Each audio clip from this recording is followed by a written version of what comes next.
Urucanco rugira kabiri rukinga ingwara y'agasama na rubor ni ngombwa ko umwana wese akwije umwaka n'igice kugira dukingire amagara yiwe. Ugasanga umuntu yakoze ku kintu kiriko virus, nico gituma baturokomanda yuko dukaraba kenshi gashoboka, bati n'imiburi buri gatatu ku munsi. Kubera iki? Gatatu ku munsi bafatira kuri ziriya ncuro umuntu ashobora gufungura. Bati aho turisiri yuko umuntu agiye kuja gufungura aza kuba. Rero ndamaze kubibona ingene abantu bacu bakaraba.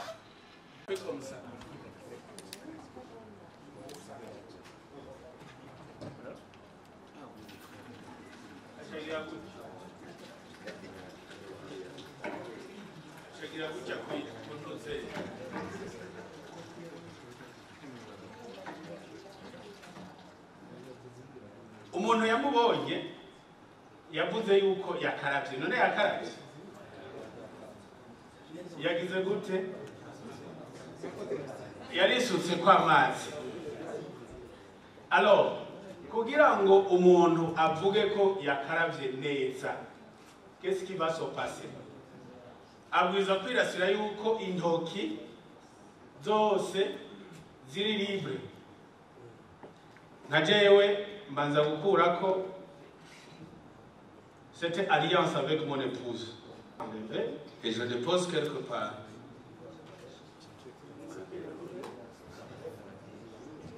Alors muze kwibuka ko nanye nishobora kubiriko des virus. Je suis comme ça. Je suis comme ça.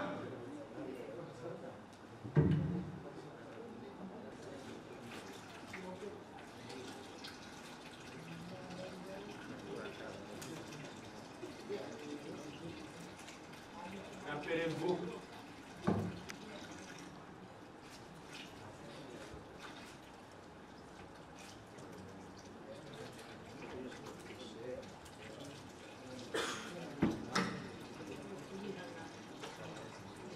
Aya mazi arimwo chlore, nico gituma ntaza kurigwa ndakoresha isabuni. Alors je prends aya mazi et je commence à chasser les virus zishobora kuba ziri mu kiganza. Ça va? Comme ça, je peux le faire 6 fois, même plus. Et je vais continuer. Les virus ziri inyuma comme ça. Je continue kukundi kuboko. Je vais cibler l'espace interdigital entre les doigts. Je fais comme ça.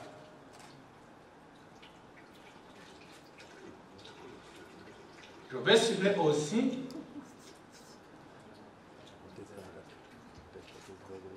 aha muzorabe neza. Aha ntitwigera tuhashikira kandi muzi yuko urari urutoki do fonction aussi. Je fais comme ça. Je fais comme ça. Je fais le poignet. Je fais le poignet. Nibagiye iki? Inzara. Ndazishikira gute? Hariho abantu bafite inzara ndende, ndazishikira gute?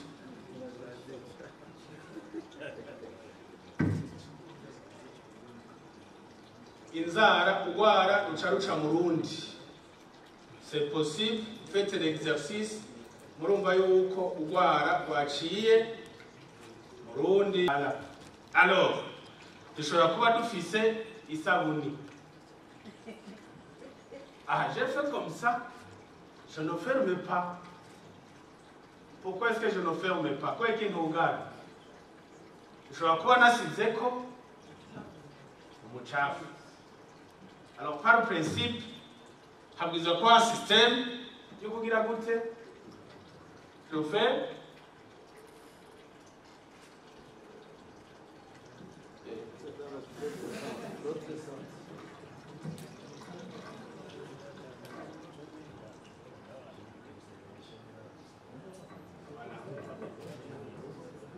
iyi operation ntushobora kuyikora ubugari bwagiye ku meza kuko uravye nabi uza guheza ubugari bwagize gute bwahoze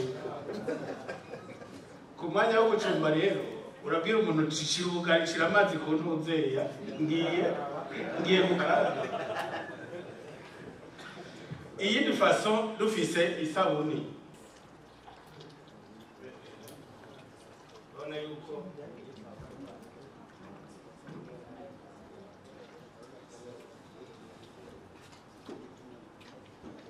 vous écoutez l'exercice, on va chasser quoi?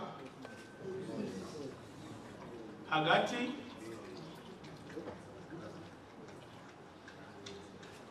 Comme ça. Comme ça. Comme ça. Comme ça. Comme ça.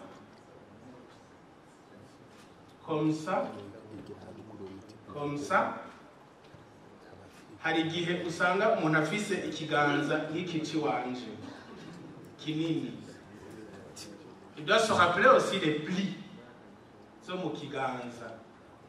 Aho rero arashaka gukoresha iki inzara comme ça. Tuba dusigaje comme ça, hanyuma turiko turavyumva.